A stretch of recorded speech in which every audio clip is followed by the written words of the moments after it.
Olá amigos, bem-vindos aos nossos encontros de contabilidade pública para o IAGS-SAD, professor Alves aqui. Vamos dar sequência aos nossos estudos com a aula 5, essa será a última aula de contabilidade pública no que tange a lei 4.320, beleza? A gente já viu até aqui, próximo ao artigo 80, né? Vimos receita, despesa, vimos ciclo orçamentário. Agora vamos estudar a partir do artigo 83, que trata especificamente da contabilidade. Então a gente verá onde os serviços de contabilidade, né, serão mencionados aqui. Daí porque essa lei 4.320 de 64 é chamada Lei de Contabilidade Pública, porque ela trata exatamente nos próximos artigos da contabilidade propriamente dita, né, aplicada ao setor público. Obviamente que ela também trata, né, do finança pública, mas o nosso foco agora será entender o que fala o artigo 83 e diante no que concerne a contabilidade, beleza? Então, vamos em frente. No artigo 83 já começa dizendo aqui, ó, que a contabilidade evidenciará, ou seja, é papel da contabilidade evidenciar a situação de qualquer um que arrecade receita, efetue despesa, administre ou guarde qualquer bem que pertença, né, à administração pública ou que for confiado à administração pública. Então, é o famoso gagal, né, que a gente fala lá na Constituição. Qualquer um que guarde, arrecade, gerencie, administre ou utilize, né? Aqui a lei é mais restrita, ela fala só daqueles que arrecadam receita, efetuam despesa, administrem ou guardem bens pertencentes, né, ou confiados à administração pública. Então cabe a contabilidade, beleza? Poderia ser uma questãozinha de prova. O 84 diz que, ressalvada a competência do Tribunal de Contas, ou seja, o controle, né, dos bens e dinheiros públicos, verificação da legalidade dos atos de gestão, a gente já viu esse controle. Então aqui o artigo diz que, ressalvada a competência do Tribunal de Contas, que a gente sabe que é emitir um parecer prévio, né, para as contas serem julgadas pelo Congresso Nacional, pelo Legislativo. Então, ressalvada essa competência, a tomada de contas, né, dos agentes responsáveis por esses bens e dinheiros públicos também será realizada pela contabilidade. Olha a missão da contabilidade, tá? Tomar contas dos agentes públicos, dos agentes que sejam responsáveis por bens ou dinheiros públicos, beleza? Então ela vai realizar ou vai superintender, vai supervisionar, tá, os serviços de contabilidade, tranquilo? Muito bem. O 85 a gente viu lá na primeira aula, né? Que ele fala que da contabilidade, ou os serviços de contabilidade, né, eles têm que ser organizados para permitir o conhecimento da composição do patrimônio, né, ativo, passivo, PL ou saldo patrimonial, conhecimento dessa composição, que a gente já estudou bastante em contabilidade geral, tem que permitir também a determinação dos custos dos serviços industriais, seriam os custos, né, levantamento dos balanços gerais, que a gente vai ver hoje quais são os balanços, e também análise e interpretação dos resultados econômicos e financeiros. Então esse artigo é bem completo, ele fala de forma bem ampla o que a contabilidade tem que fazer, quais são as facilidades, o que ela tem que informar, o que ela tem que permitir que se conheça. Então, esse artigo é muito importante, tente memorizar dessa forma, tá? Então, os serviços de contabilidade, eles vão permitir o acompanhamento da execução orçamentária, que a gente já sabe, arrecadar receitas, né, e realizar despesas. Ele vai permitir o conhecimento da composição do patrimônio, que tipo de bens e direitos no ativo, que tipo de obrigações no passivo e qual é o saldo patrimonial. Ele tem que permitir a determinação dos custos do serviço, como é que se calcula e se chega aos custos dos serviços, e permitir o levantamento dos balanços gerais. A gente vai ver os balanços orçamentários, financeiros, e ainda análise e interpretação dos resultados econômicos e financeiros, tá? Tudo isso aí serão permitidos através da organização dos serviços de contabilidade. O 86 diz algo importante, que é bom você, desde agora, pensar e registrar aí, tá? Vá rasurando aí no rascunho, fazendo o seu resumo. A escrituração, ou seja, a técnica contábil da escrituração, que a gente aprendeu em geral, que é registrar em livro próprio, ela será sintética, beleza? Para operações financeiras e patrimoniais. e será feita pelo método das partidas dobradas. Então aqui não há mistério para a gente, que já viu contabilidade geral, aqui a gente já viu, qualquer transação econômico-financeira é registrada através de partidas dobradas, beleza? Para cada débito corresponde um crédito, não há devedor sem credor, é aquela conversa, exatamente a mesma. Então a escrituração será sintética, esse é um detalhe importante, por quê?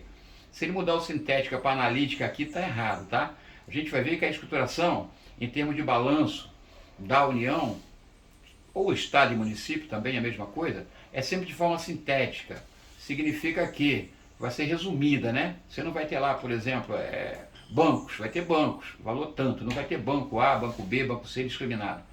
Materiais permanentes, móveis e utensílios, vai ter um valor cheio lá, não vai estar discriminado se é móvel de utilização doméstica ou utilização operacional, enfim. Sempre sintética, tá? A palavra-chave, grife aí, a escrituração é sintética e usando, obviamente, as partidas dobradas, beleza? O 87 fala que haverá controle contábil dos direitos e obrigações, onde a administração pública for parte, tá? Pode ser um ajuste, um contrato, também será objeto de controle contábil. Quando ele fala controle contábil, você entenda, registro em contas contábeis, perfeito? O 88 diz que os débitos e créditos, os direitos e obrigações serão escriturados com individuação do devedor. Tem que ser identificado o devedor ou o credor, né?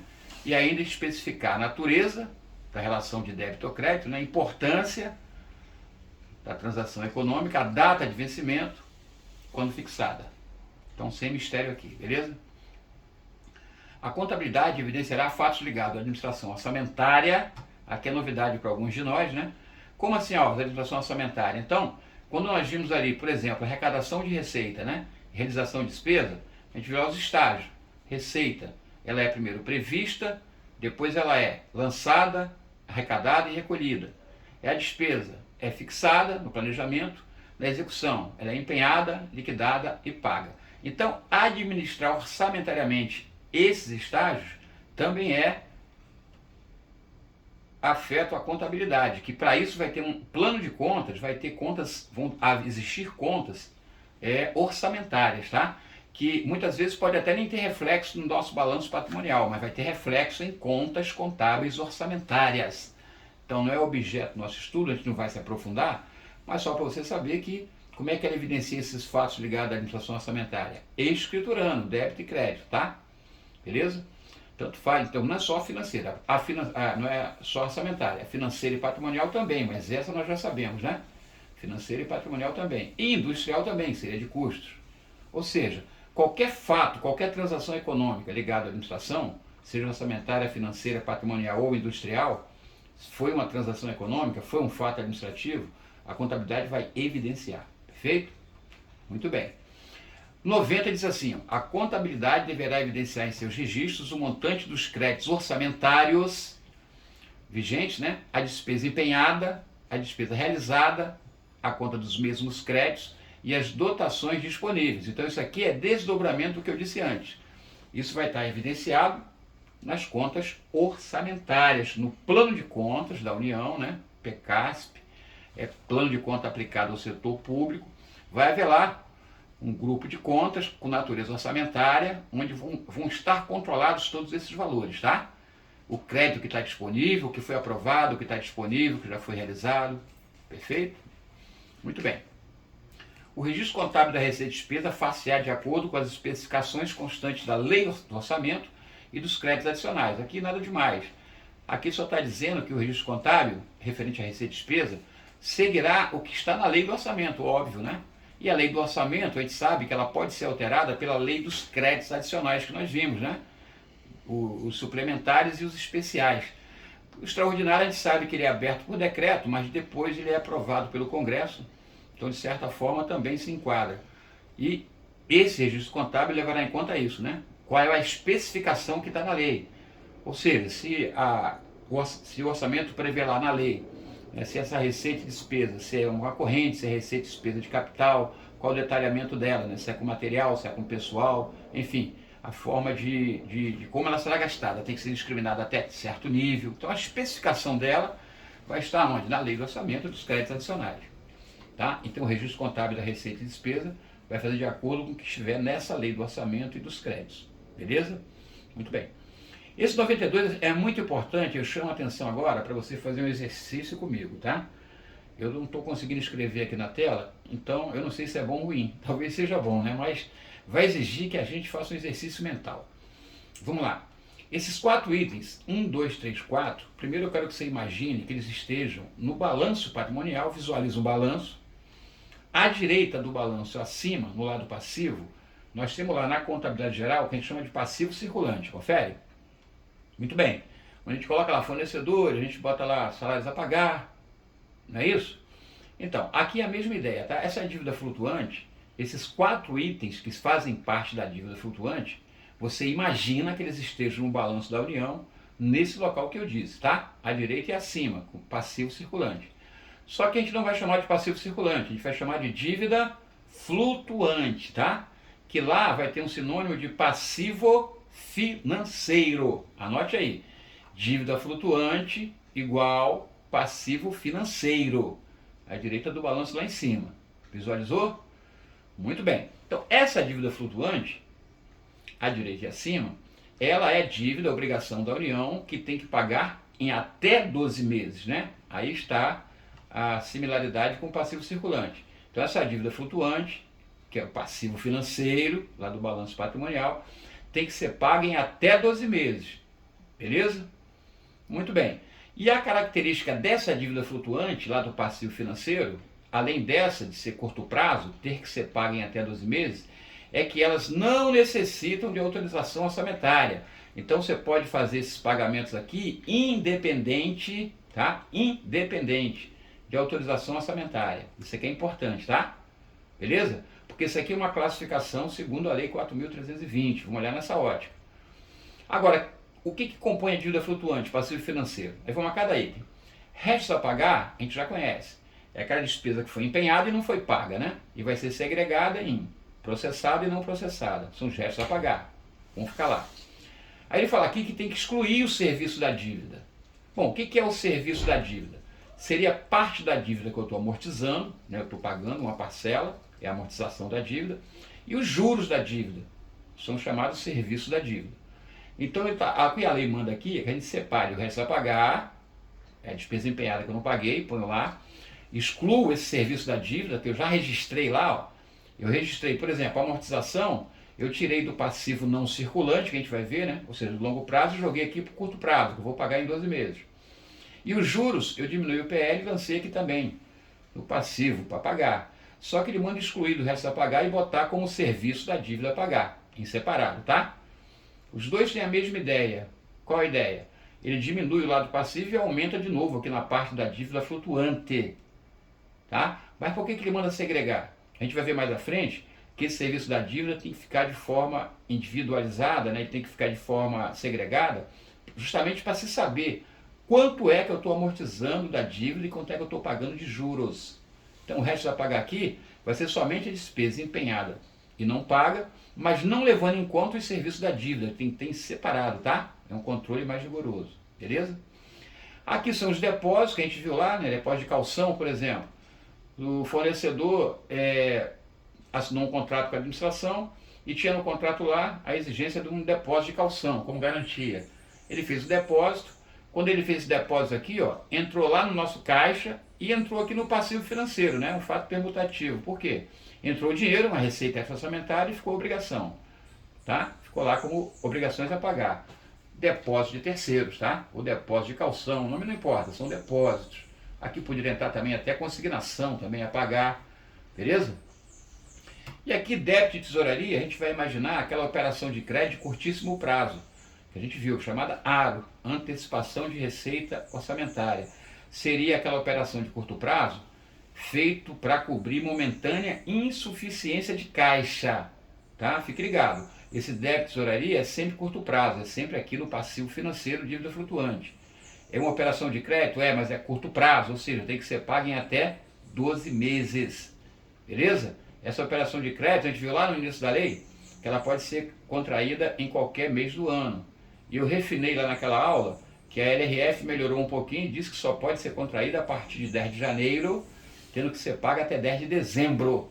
Por isso é chamada aqui débito e tesouraria, tá? As AROs, antecipação de receita orçamentária ou operação de crédito de curto prazo, beleza? Muito bem. O parágrafo único fala assim, ó, o registro do resto a pagar far-se-á por exercício e por credor, distinguindo-se despesa processada da não processada. Isso já sabe, tá? Aqui o que melhorou foi que ele disse que tem que ser por credor, o que é bem óbvio, né? Por óbvio, a despesa foi empenhada, mas quem é o credor desse empenho? Tem que identificar, e tem que identificar também se a despesa está processada, ou seja, se já houve o fato gerador, se foi liquidada, é só pagar, ou se ela foi não processada, ou seja, não foi liquidada. Então ainda precisa que ocorra a entrega do bem ou do serviço para que ela seja paga. Ok? O 93 diz, todas as operações que resultem em débitos e créditos, natureza financeira, não compreendida na execução, serão também objeto de individuação e controle contábil. Ou seja, qualquer fato, mesmo que não seja ligado à execução orçamentária, como por exemplo, né? Eu recebi uma doação, a administração pública recebeu a doação de um aparelho, digamos, uma máquina de equipamento médico, foi doado para a administração pública. Então, não estava previsto, está fora da execução orçamentária, mas também será objeto de registro, beleza? Vai ter que se colocar esse equipamento recebido lá no nosso, para você entender, no nosso balanço da contabilidade geral, seria no ativo não circulante mobilizado. Aqui a gente vai ver que é ativo permanente, o grupo seria ativo permanente, a gente vai ver mais à frente. Tem que haver esse registro também, tá? Então, o que esse artigo está comandando aqui de importante é que as operações que resultem de débito e crédito, seja financeira, não compreendida na execução orçamentária, também serão objeto de individuação e controle, beleza? A contabilidade também vai enxergar. 94 diz, haverá registro analítico de todos os bens de caráter permanente, com indicação de elementos necessários para a perfeita caracterização. Note, há pouco falamos que o registro é sintético, né? Na contabilidade, no balanço é sintético, fique muito ligado. Mas haverá registro analítico na unidade administrativa. Então, o que ele está comandando aqui, ó, ele não está falando que é o registro na contabilidade geral ou pública, no balanço patrimonial. Ele só está dizendo que quando o bem for de caráter permanente, ou seja, bens móveis permanentes, máquina, equipamento, veículo, imóveis, né? Esses bens têm que ser registrados analiticamente. Mas como acabamos de ver que o registro é sintético. Sim, o registro é sintético na contabilidade. Mas na unidade administrativa, aqui ó, no artigo 96 ele vai falar isso, ele vai ser feito de forma analítica, inclusive com indicação ó, dos elementos necessários para a perfeita caracterização ó, de cada um deles, inclusive dos agentes responsáveis pela sua guarda. Ou seja, na administração pública, esses bens de caráter permanente serão identificados com plaquetas, etc. E terá até uma publicação de quem é o agente responsável pela sua guarda e administração. Beleza? Então, esse 94 está chamando atenção para isso, tá? Embora o registro seja sintético, quando se tratar de bem de caráter permanente, ele vai ser analítico por unidade administrativa, tá? Ó, o 95 confirma isso que eu estou falando. A contabilidade manterá registro sintético desses bens móveis e imóveis. Na contabilidade, no balanço, vai aparecer o nome, né? Vai ser sintético.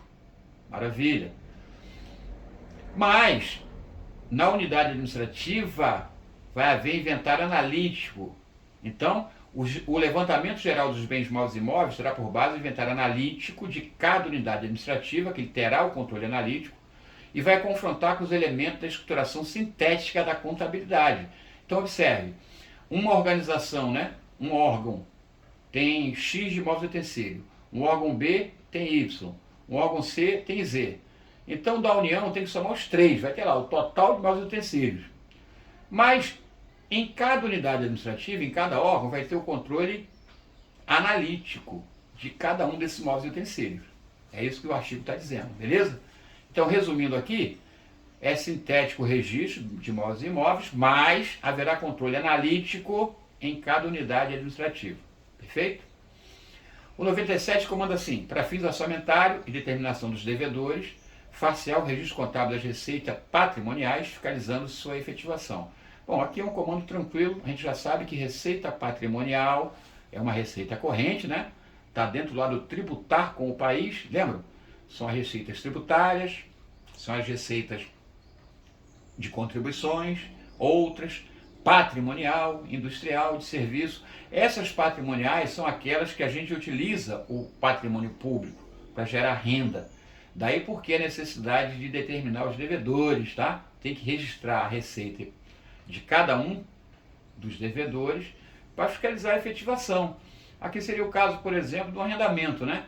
A administração arrendou para uma cantina, um imóvel, um órgão. Então vai ter que determinar quem é o devedor, registrar essa receita e vai fiscalizar a sua efetivação, se todo mês está sendo arrecadado lá. Beleza? 98. A dívida fundada, note bem, agora há pouco fizemos um exercício de enxergar no balanço patrimonial acima o passivo financeiro. Foi? Similar ao passivo circulante. Agora a dívida fundada seria um pouco abaixo, visualize novamente o balanço, né? Tu viu lá, passivo financeiro, você colocou. Aí colocou aqueles 4 itens. Abaixo vai ter um outro subgrupo, vamos chamar de passivo permanente. Então, dívida fundada é sinônimo de passivo permanente. Anote aí, tá? Então, dívida fundada é o passivo permanente, ou seja, são dívidas cujo prazo de vencimento são superiores a 12 meses.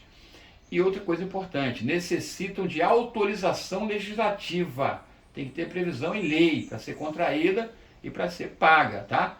Então, dívida fundada são compromissos de exigibilidade superior a 12 meses, ó, contraído para atender desequilíbrio orçamentário ou desequilíbrio financeiro de obras e serviço público. Note, vamos dar como exemplo dessa dívida fundada aqui, ó. Vamos exemplificar com uma operação de crédito, como fizemos na outra. Só que a operação de crédito que a gente viu anteriormente, no passivo financeiro, era de curto prazo. Era para cobrir momentânea insuficiência de caixa. Aqui não. Aqui a operação de crédito é a longo prazo, tem que ter autorização legislativa, tem que estar na LOA, né, como proposta, tem que ser aprovada pela LOA ou por lei especial, tem que ter uma aprovação de lei, porque o objetivo da operação de crédito de longo prazo não é cobrir momentânea insuficiência de caixa. Essa operação de crédito é para atender desequilíbrio orçamentário, tá? Ou financeiro, ou seja, desequilíbrio orçamentário. Por isso tem que ter autorização orçamentária, tá? Então, dívida fundada ou consolidada, tem vencimento superior a 12 meses, fica lá no balanço abaixo do passivo circulante, que a gente chamou de financeiro, né? Então seria o passivo não circulante, vamos conhecer como dívida fundada. Perfeito? Aí o parágrafo único fala assim, ó, a dívida fundada será escriturada com individuação e especificações que permitam verificar a qualquer momento a posição dos empréstimos, que é o caso, né, de longo prazo, bem como o respectivo serviço de amortização e juros. Esse serviço de amortização e juros é o que nós vimos há pouco, são os serviços da dívida. Então note, essa amortização aqui, ó, ela foi, a gente que é bom em débito e crédito, vamos supor, você debitou a operação de crédito de longo prazo e creditou a obrigação com a amortização, né? Você transferiu que você vai pagar uma parte do empréstimo. Essa é uma parte do serviço da dívida. E os juros, você debitou o PL e também aumentou o passivo financeiro, você vai pagar os juros. Então a amortização e juros comporão o serviço da dívida, que nós vimos agora há pouco, vai ficar no passivo financeiro. Então note, quando você faz isso, a operação de crédito, quando foi diminuída da amortização, vai ficar com um valor menor. Então isso vai permitir, né, que você tenha uma posição melhor do empréstimo, né? Quanto é o valor dele no momento. Notaram? Essa é a ideia. Bem, o que fica desse slide aqui de importante? Primeira coisa importante, registro analítico por unidade administrativa, registro sintético no balanço, tá? Na contabilidade. Beleza? Outra coisa importante, dívida fundada é sinônimo de passivo permanente. Dívida de longo prazo. Tem que ter autorização orçamentária. Ela é feita para ser quitada com prazo superior a 12 meses, tem que ter autorização legislativa. Ela é feita para atender desequilíbrio orçamentário, tá? Ou a financeiro de obra de serviço público. Ela não é contraída para momentânea insuficiência de caixa, não. Se fosse assim, seria dívida flutuante, seria um débito tesouraria, seria uma ARO, operação de crédito de curto prazo. Perfeito? Muito bem. Vamos em frente. O artigo 99 fala em serviços públicos industriais, ainda que não organizado como empresa, ou seja, onde os serviços públicos incluírem, né, custos industriais, mesmo que não seja organizado como empresa pública ou autárquica, tem que ter contabilidade especial para determinar os custos. Então, a contabilidade terá um grupo de contas específicos para controlar os custos, ingresso e resultado, sem prejuízo da estruturação patrimonial e financeira comum. Então vai fazer a estruturação normal, débito e crédito, e vai pegar o que for referente a custos e vai fazer um lançamento em separado. Vai ter um plano de contas lá no plano de contas, né? Vão ter contas específicas para determinar esses custos, tá? Vão ter nomenclaturas específicas, beleza? Nada demais aqui. E o artigo 100 fala assim, ó, as alterações na situação líquida patrimonial, ou seja, o PL, que a gente conhece, né? Aumentar ou diminuir o PL, vai abranger tanto os resultados da execução. O que seria abranger o resultado da execução? Seria, por exemplo, quando eu tenho uma receita corrente, vai aumentar o meu ativo, né? Aumenta o meu caixa e aumenta o meu PL, concordam? Porque é uma receita efetiva. É um fato modificativo. Entrou a receita, é minha, aumenta o PL. Beleza. Isso é resultante da execução orçamentária. Mas pode existir variações que independam da execução orçamentária, tá? Aí ele fala, inclusive, superveniência em subsistência ativa e passiva. Essas alterações também vão constituir elemento da conta patrimonial. A contabilidade também tem que registrar. Como seria isso? Qual seria o exemplo disso? Vamos lá. A execução orçamentária a gente entende, são as despesas e receita orçamentária, são registradas. Se houver alteração no PL, vai ser registrada, obviamente, sem problema, se tiver reflexo, né? Porque a execução orçamentária nem sempre tem reflexo no patrimônio líquido, tá? Nem sempre tem reflexo no patrimônio, mas quando tiver, vai ser registrada. E as variações independentes. Um exemplo que a gente pode dar de uma variação independente seria, por exemplo, uma perda de ativo, por algum motivo, né? Eu perdi um ativo, uma enchente, sei lá, destruiu um galpão onde tinha lá um almoxarifado público que guardava alguns bens públicos, tudo foi perdido. Isso vai causar uma alteração negativa na situação líquida, concorda? Em contrapartida vai diminuir o PL. Então isso vai constituir elemento da conta patrimonial. Eu vou ter que registrar isso contabilmente em conta patrimonial, tá? E ele fala, e a superveniência e subsistência. É nessa ideia. Superveniência ativa é quando algo acresce e é bom para mim. Então superveniência ativa seria, por exemplo, entrar alguma coisa no ativo, né, sem que eu faça nada. Por exemplo, eu recebi em doação aquela máquina de equipamento, que eu citei ali atrás como exemplo de gesto orçamentário. Foi doação, não estava previsto no orçamento, tá? Beleza. Mas eu recebi a máquina, vai aumentar meu ativo. E a consequência vai aumentar a minha situação líquida. Vai ser uma superveniência ativa. Né? Superveniência ativa. Por quê? Aumenta o ativo e aumenta o PL em consequência. E isso não tem a ver com a execução orçamentária. Confere? Então ela é uma variação que independe da execução orçamentária. Vou chamar de superveniência ativa. Quando é que a superveniência é passiva? Aqui é quando alguma coisa advém, né, aumenta, e passiva é ruim para mim. Aqui, superveniência passiva poderia ser, por exemplo, quando aumenta o passivo da administração pública por um surgimento, por exemplo, de uma demanda judicial, e a União perdeu, então vai ter que se registrar no passivo lá um aumento do passivo, vai aumentar a obrigação, e a contrapartida para equilibrar vai ter que diminuir a situação líquida, né? E não se esperava isso, não está no orçamento, é extra-orçamentário. Então vai aumentar o passivo e a consequência é diminuir o PL, né? Mais passivo, lançamento a crédito, uma obrigação a pagar, e diminui o PL, que é um prejuízo, né? É um gasto inesperado com essa superveniência contra a administração pública. Seria superveniência passiva, tá? Mais passivo, menos PL. Note aí. E a insubsistência é o contrário, é quando some, pode ser ativa, é bom para mim, insubsistência ativa, ou quando passiva, insubsistência passiva, some e é ruim para mim. Então o que é insubsistência ativa? Some e é bom para mim. Aqui é o contrário da que nós vimos há pouco. Ó. Insubsistência ativa, some e é bom para mim. Seria menos passivo e mais PL. Seria, por exemplo, um perdão de uma dívida. Eu tinha uma dívida na administração pública, foi perdoada, então diminui meu passivo, né, em subsistência, diminui o passivo, some o passivo. A consequência é aumentar o PL. Então, algo que sumiu e é bom para mim, subsistência ativa. Beleza?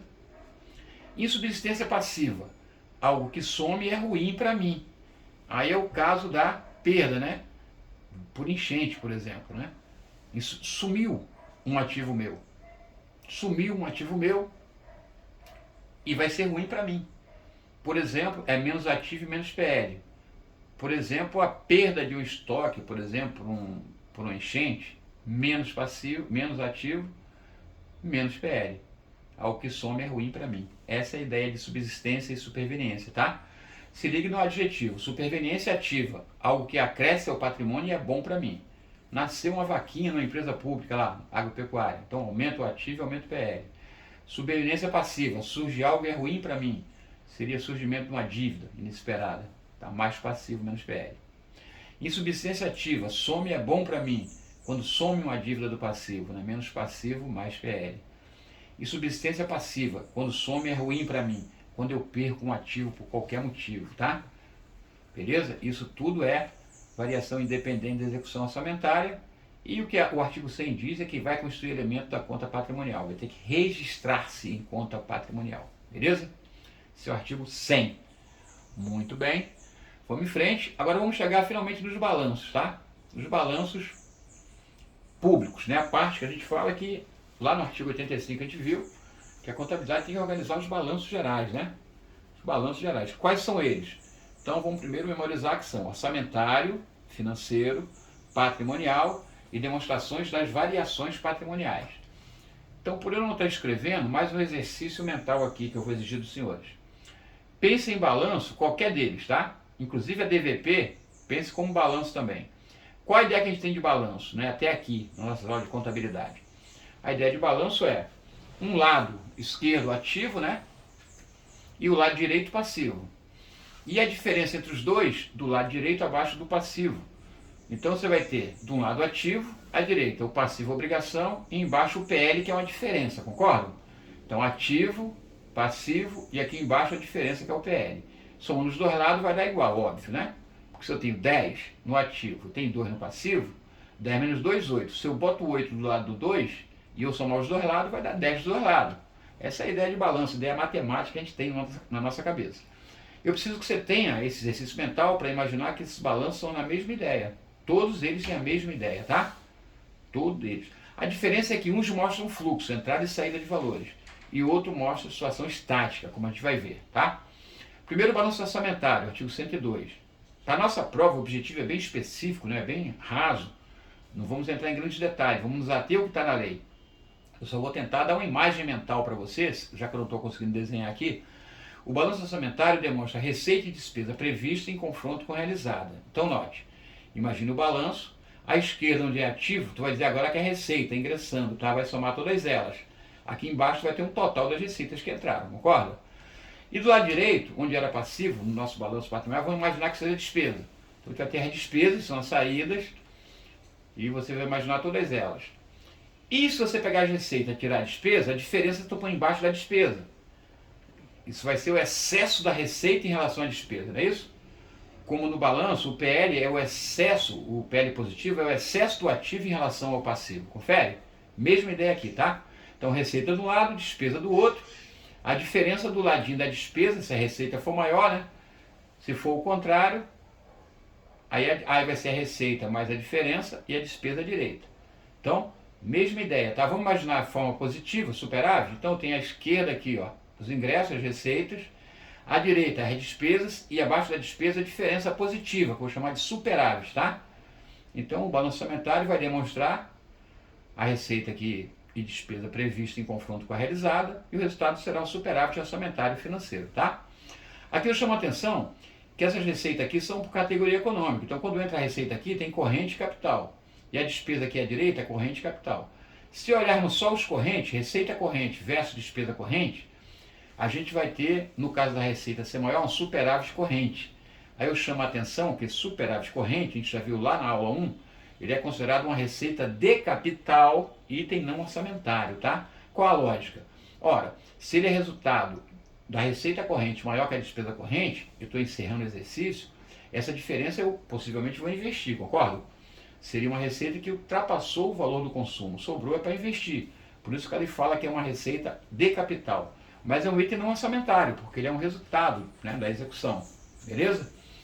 Então, só para fechar o balanço orçamentário, à esquerda, receitas, corrente capital, direita, despesas, corrente capital, e a diferença à direita, fechando o balanço, superávit financeiro, superávit orçamentário, beleza? E a receita aqui sempre é arrecadada pelo regime de caixa, né? As receitas só as arrecadadas, e as despesas vão entrar o quê? a despesa empenhada, pode ser ou não paga. Então o balanço orçamentário segue o regime misto aqui, né? O orçamentário ele vai colocar as receitas só arrecadada, regime de caixa, e a despesa ele vai colocar as empenhadas, tenham ou não sido pagas. Beleza? Então vai ser regime misto por isso, vai ser competência para despesa e caixa para receita. Ele vai estar na ótica do regime misto. O balanço financeiro, por sua vez, mesma ideia, tá? Mesma ideia, balanço financeiro. De um lado as receitas financeiras, as receitas orçamentárias, do outro lado a despesa. Só que aqui, observe, é a receita e despesa orçamentária, bem como os recebimentos e pagamentos de natureza extra-orçamentária. Importante, o balanço financeiro já é o regime de caixa, ele está ligado em quê? Só importa aqui o dinheiro. Então, de um lado vão ficar as receitas que entraram, ele fala que é segregado, né? Orçamentária e extra-orçamentária. Quem são a receita orçamentária que entrou? A gente já conhece, né? Todas as receitas correntes, orçamentária, de capital orçamentária. E extra-orçamentária são aquelas receitas, aqueles depósitos de calção, né? São aqueles débitos de tesouraria, que é o aro, né? Entrou aquele valor, beleza? Então vão estar dos dois lados, ó. Porque extra-orçamentário vai ter de um lado a operação de crédito, é o aro que eu peguei. De um lado da receita vai estar o que eu recebi, desses valores de calção, por exemplo. E do lado da despesa extra-orçamentária vai ter os pagamentos que eu fiz, das operações de crédito de curto prazo e o pagamento que eu fiz, né, as devoluções de calção. Então aqui o balanço financeiro é foco financeiro, né, regime de caixa, beleza? E ainda manda conjugar o saldo em espécie, do caixa do ano anterior, ele quer dizer, né, e o caixa que passa para o ano seguinte. Então, ó, aqui seria muito interessante dar vários detalhes, mas como não é o objetivo da nossa aula, nem da nossa prova, eu vou tentar ser bem específico aqui, bem simplista, tá? Imagine aqui entrando a receita orçamentária, aqui embaixo extra orçamentária e aqui embaixo o saldo inicial do caixa. Você somou tudo, né? Você vai ter um totalzão aqui. Do lado de cá tu vai botar as despesas orçamentárias, despesa extra orçamentária e a diferença tu vai colocar aqui que vai ser o saldo que passa. Beleza? Aí somou, vai fechar aqui o balanço. Entendeu essa lógica? Muito bem. O que acontece? Toda vez que eu pegar as receitas orçamentárias, somar com as receitas extra-orçamentárias, somar com o saldo que eu tinha do caixa, vai dar um valor X aqui embaixo. À direita eu ponho a despesa orçamentária, despesa extra-orçamentária, que é o que saiu, né? Se eu pegar tudo isso aqui e diminuir tudo aqui, vou ter um resultado. Isso aqui é o que vai sobrar para passar para o exercício seguinte. Beleza? É o que sobra. Aí se eu somar com a despesa, vai dar o mesmo total daqui. Vai ficar igual, porque é um balanço. Daí, maravilha. Como é que eu acho o resultado financeiro dele? É só pegar o saldo que passou, beleza? E tirar o que tinha antes. Vai dar exatamente o resultado financeiro do exercício, tá? Muito cuidado, hein? Esse resultado financeiro aqui não é aquele que nós vimos lá no crédito adicional, não, como fonte de recurso.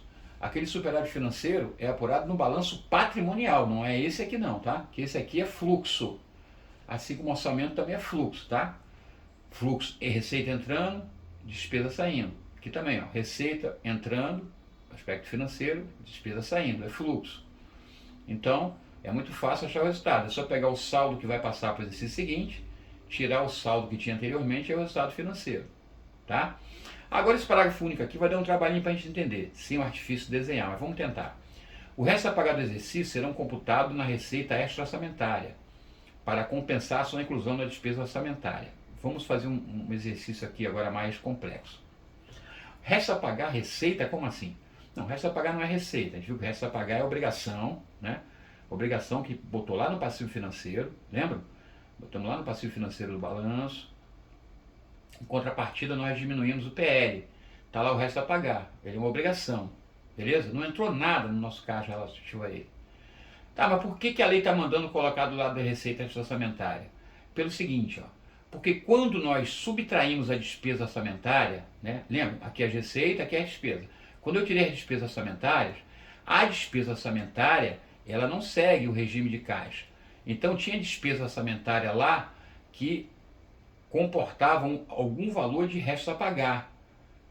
E como o balanço financeiro, o foco é financeiro, eu não posso considerar efetivamente como saída um valor que está em resto a pagar, porque não foi pago.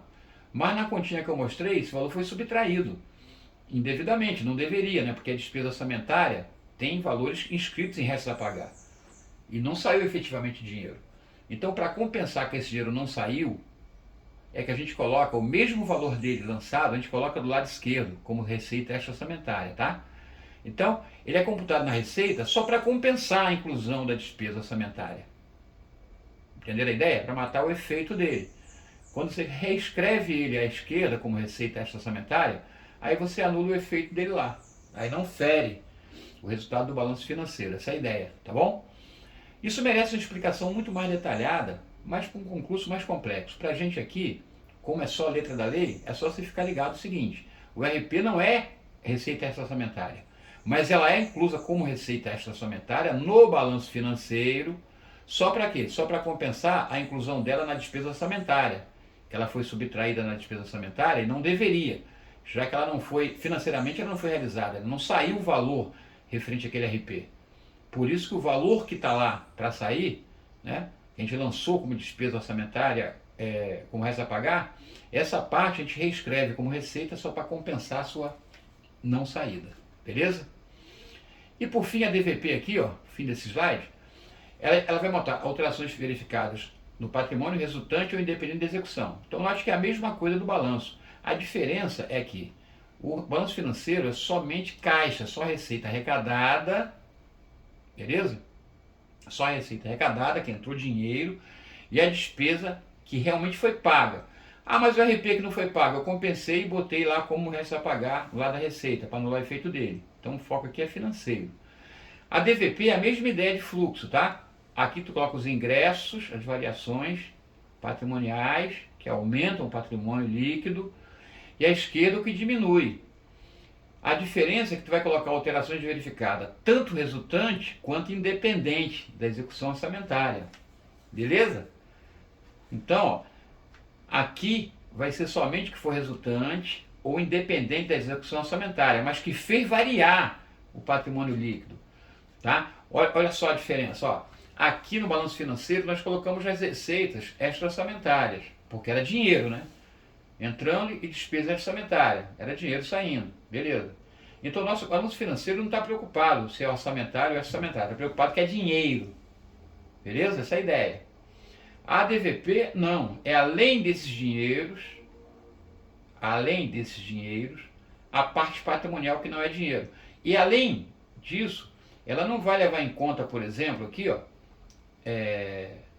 somente o que resulta, mas também o que independe da execução orçamentária. Ela vai dar um resultado patrimonial. Então, tudo que ingressou que aumentou o PL, tudo que saiu que diminuiu o PL, e a diferença do que entrou e saiu, a gente vai chamar de resultado patrimonial do exercício. Note que essa demonstração aqui é um fluxo, né? Valores que entraram e aumentaram a situação líquida, e valores que saíram e diminuíram a situação líquida. E a diferença entre os dois, reescrevo aqui à direita, vai ser meu resultado patrimonial do exercício. Notaram? Então, ó, se eu pegar esse resultado patrimonial do exercício e somar com o PL do ano anterior, eu vou ter o PL no balanço patrimonial do ano atual. Notaram? Porque esse resultado patrimonial aqui, ó, óbvio que ele vai estar dentro do patrimônio líquido, no balanço patrimonial. Beleza? Então, recapitulando aqui até aqui, balanço orçamentário é fluxo da receita que entra, corrente capital, menos despesa que sai, corrente capital. Receita só arrecadada, despesa empenhada. Resultado, superávit ou déficit orçamentário. Balanço financeiro também é fluxo, todo dinheiro que entra, orçamentário ou não, todo dinheiro que sai, orçamentário ou não. Resultado financeiro é a diferença entre esses valores, ou se for o caso e você souber, é só pegar o saldo que passa do exercício, diminuir do que existia no outro, se também tem resultado financeiro do exercício. A DVP também é ingresso, tudo que ingressou de dinheiro ou de patrimônio, que fez aumentar o PL, de um lado, né? Todas as variações que aumentaram o PL, todas as variações que diminuíram o PL, faz a diferença, o resultado bota aqui à direita, né, para fechar o balanço. Esse resultado é chamado resultado patrimonial do exercício, beleza? E vai estar dentro do balanço patrimonial, vai estar conjugado lá dentro, beleza? Muito bem. E para finalizar os balanços, o balanço patrimonial. Aqui você vai pensar exatamente igual o nosso balanço da contabilidade, tá? Um T aqui, à esquerda aqui o ativo circulante e não circulante. Aqui o passivo circulante, não circulante e abaixo o PL, né? Então note, mesma ideia. Só que aqui, esse balanço patrimonial, no foco da Lei 4.320, ele vai chamar o grupo. O primeiro grupo aqui, ativo circulante, não vai ser ativo financeiro, porque aqui vão ser os valores créditos e valores que realiza-se independente de autorização orçamentária. Então, ativo financeiro independe de autorização orçamentária. Então vai estar dinheiros, vai estar bens de almoxarifado, bens que eu movimento sem ter que ter autorização orçamentária. E abaixo dele o ativo permanente, que seria o ativo não circulante para a gente, né, na contabilidade geral. Permanente aqui vai ter os direitos com prazo superior a 12 meses, que eu não posso movimentar, vai ter os imóveis, móveis, bens permanentes, tudo aqui. Então, ativo permanente são os bens, créditos e valores cuja mobilização ou alienação dependa de autorização legislativa. Notou? Então é simples. No lado do ativo tem o financeiro, independe de autorização, e tem o permanente, ou não financeiro, que depende de autorização. Ativo permanente, tá? E o lado direito, eu tenho o passivo financeiro, que a gente já viu, né? Que é a dívida flutuante. Aí ele errou aqui, o legislador colocou dívida fundada, não é. Mas está na lei, não foi alterado, então vamos aceitar. O importante é saber que o passivo financeiro compreende as dívidas que independem de autorização orçamentária, tá? Vencem até 12 meses, independem de autorização orçamentária. Perfeito? Aqui o legislador tinha que colocar flutuante, tá? Ele colocou fundada, devia ser flutuante. Mas tudo bem, vamos deixar assim, se vier literalmente dessa forma, o que importa é ele dizer que o passivo financeiro independe de autorização orçamentária e o vencimento em até 12 meses. Se ele falar que o passivo financeiro é dívida fundada e o pagamento dependa de autorização, então está errado, tá? Beleza? Quem depende é o próximo, é o passivo permanente, que seria o passivo não circulante, fazendo analogia, seria a dívida que tem prazo de vencimento superior a 12 meses. Aí sim, são dívidas fundadas, aqui está correto. Então, são a dívida fundada, cujo vencimento, né, é superior a 12 meses, e depende de autorização legislativa para amortização ou resgate, tá? Passivo permanente. Beleza? Então, recapitulando, vamos supor que, imagine aqui um balanço, tá? Aqui eu tenho o ativo financeiro, aqui eu tenho o ativo permanente. O primeiro independe de autorização, o segundo depende. Beleza? Somei e tem total do ativo. À direita eu tenho passivo financeiro, que independe de autorização para pagar, vence em 12 meses. E abaixo tem o passivo permanente, são as dívidas fundadas, que vencem após 12 meses, tem que ter autorização. Beleza? Beleza. Aí soma, ainda não. Aí pega o total do ativo, tira isso tudo, o resto vai ser o saldo patrimonial. Aí sim, soma, tem o balanço patrimonial. Dentro desse saldo patrimonial está o resultado patrimonial da DVP, como nós vimos, né? Que aqui é o tudão. Porque esse balanço aqui, ele não mostra fluxo, ele mostra uma situação estática do patrimônio. Os três que nós vimos antes eram fluxos, né? Entrada de valor e saída. Entrou receita orçamentária, né? Saiu despesa orçamentária, no foco orçamentário, balanço orçamentário. Entrou receita orçamentária e orçamentária, saiu despesa orçamentária, foco financeiro, balanço financeiro, é fluxo. Entrou dinheiro ou patrimônio, que aumentou o PL, e saiu dinheiro e patrimônio, que diminuiu o PL. A diferença é o saldo patrimonial, é a DVP, é fluxo também. Notaram?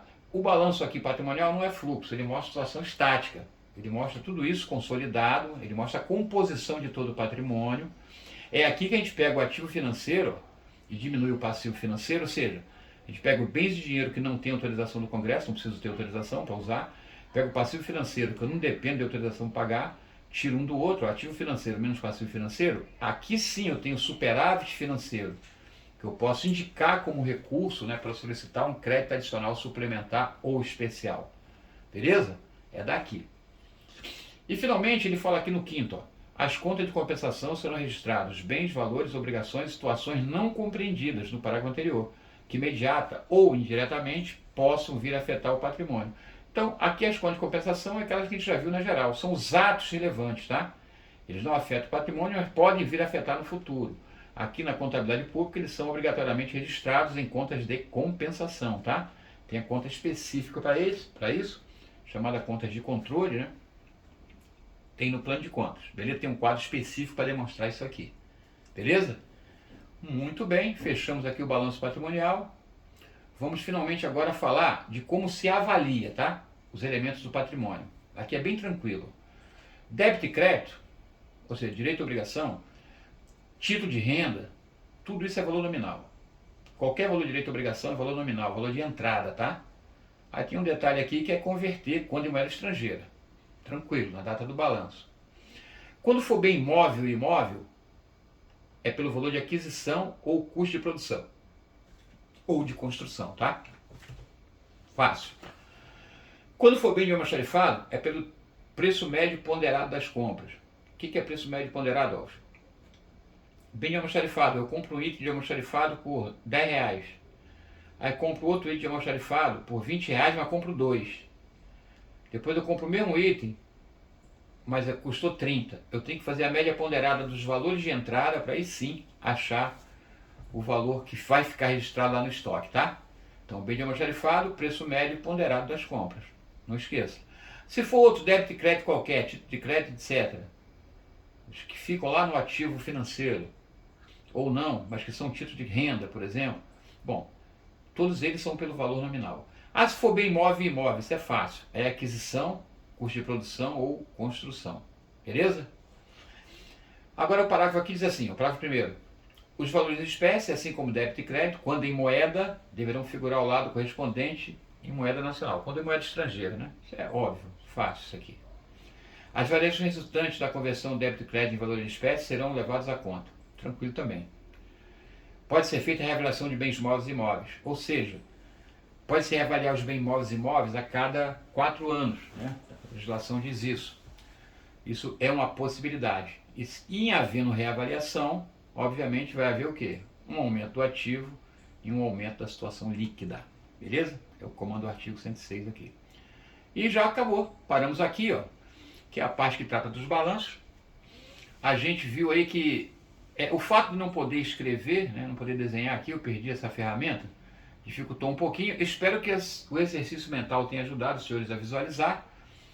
Na próxima aula, que será, essa foi a última aula da Lei 4.320, da leitura objetiva dos artigos.